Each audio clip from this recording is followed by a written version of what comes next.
Americans would like to know what you'd be like as president, and I know you want them to know. So let me start broadly saying, what would the United States look like at the end of 2013 in terms of jobs, unemployment, and economic growth if you were president?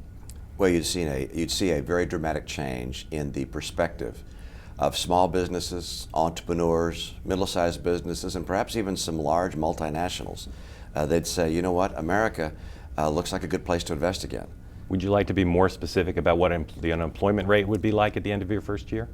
I can't possibly predict precisely what the unemployment rate will be at the end of 1 year. I can tell you that over a period of 4 years, by virtue of the policies that we put in place, we get the unemployment rate down to 6% or perhaps a little lower. Depends in part upon the rate of growth of the globe, as well as what we're seeing here in the United States. But we get the rate down quite substantially. And frankly, the key is we're going to show such job growth that there will be competition for employees again, and wages will see that the end of this decline. We're having, the median income in America is down 10% in just the last 4 years. That's got to stop.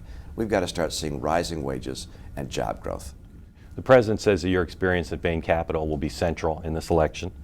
He says it does not qualify you to be a job creator as president.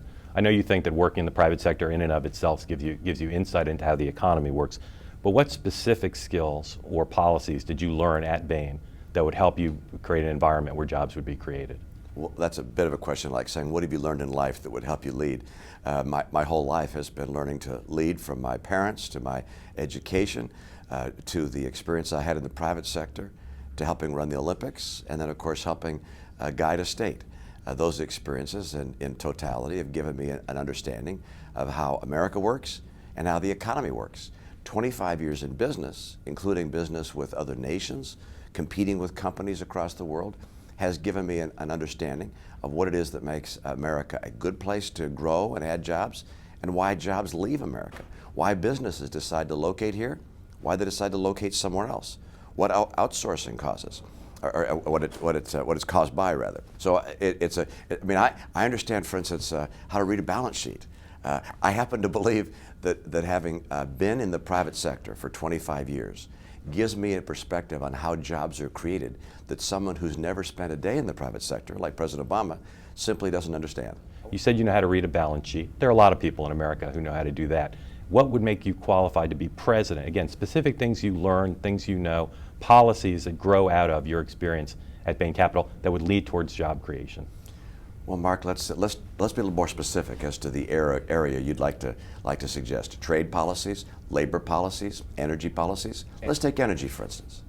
I understand that in some industries, the input cost of energy is a major factor in whether an industry is going to locate in the United States or go elsewhere. So when at Bain Capital, we started a new steel company called Steel Dynamics in Indiana, the cost of energy was a very important factor to the success of that enterprise. When the president is making it harder to mine coal, to use coal, to take advantage of our gas resources, to make it harder to get our oil resources, all those things combine to make our cost of energy higher than it needs to be, and it drives away enterprises from this country, sends into places that have lower cost energy. I understand the impact of those kinds of factors on job creation. I will have a very different policy. My policy on energy is to take advantage of coal, oil, natural gas, as well as our renewables and nuclear, make America the largest energy producer in the world. I think we can get there in 10 or 15 years. That will bring back manufacturing of certain high energy intensive industries. It'll bring back jobs. It'll create a surprising economic revitalization of this country. So when the president says he wants to focus a lot of the election debate on your career at Bain Capital, do you welcome that? Well, of course, I'd like to also focus on his record. What is it that he's done as the President of the United States over the last 4 years? Has he established the revitalization he promised he would bring to us? Did he hold unemployment below 8%? It's been, 39 months now. That hasn't happened. He promised it would happen by virtue of his stimulus. Gasoline prices, are people happy with those? Home prices, they happy with the home prices? The level of foreclosures? Do they think someone can do better? There's a president who spends his time blaming other people for the fact that he has been unsuccessful in turning around this economy. And I think the reason you're seeing across the country people saying they'd like to try someone new is because they believe this president, while he may be a nice guy, is simply not up to the task of helping guide an economy. But you welcome scrutiny of your business record, is that right? Well, Mark, what I can tell you is this. The fact is that I spent 25 years in the private sector. And that obviously teaches you something that you don't learn if you haven't spent any time in the private sector. If you were to say to me, tell me what you learned from your schooling that would help you be a president, it's like, well, how do I begin going through a list like that? You learn through life's experience. The president's experience has been exclusively in politics and as a community organizer. Both of those are fine areas of endeavor. But right now, we have an economy in trouble. And someone who spent their career in the economy is more suited to help fix the economy than someone who spent his life in politics and as a community organizer. One more question generally about jobs. For people out there, for voters who want to know what you're about in terms of job creation, is there some new idea, some original idea that hasn't been part of the debate in American politics before that you have, that you think would lead to a lot of new jobs? Well, the wonderful thing about the economy is that there's not just one element that somehow makes the whole economy turn around, or everybody in the world would have figured that out and said there's just one little thing we have to do, and Greece is settled, and France and Italy are all back and well again. No, it's a whole series of things. It's a system of factors that come together to make an economy work. What is it that makes America's economy the strongest in the world, the most robust over a century?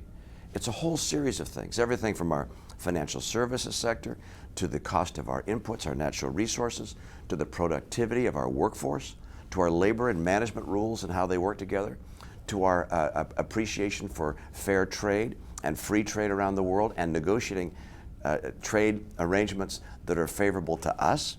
It is a whole passel of elements that come together to create a strong economy. And for someone who spent their life in the economy, they understand how that works. And it's very clear by virtue of the president's record that he does not. And he is struggling. I mean, look at him right now. He just doesn't have a clue what to do to get this economy going. I do. I laid out a 59-step plan that encompasses a whole series of efforts that will together get this economy going and put people back to work.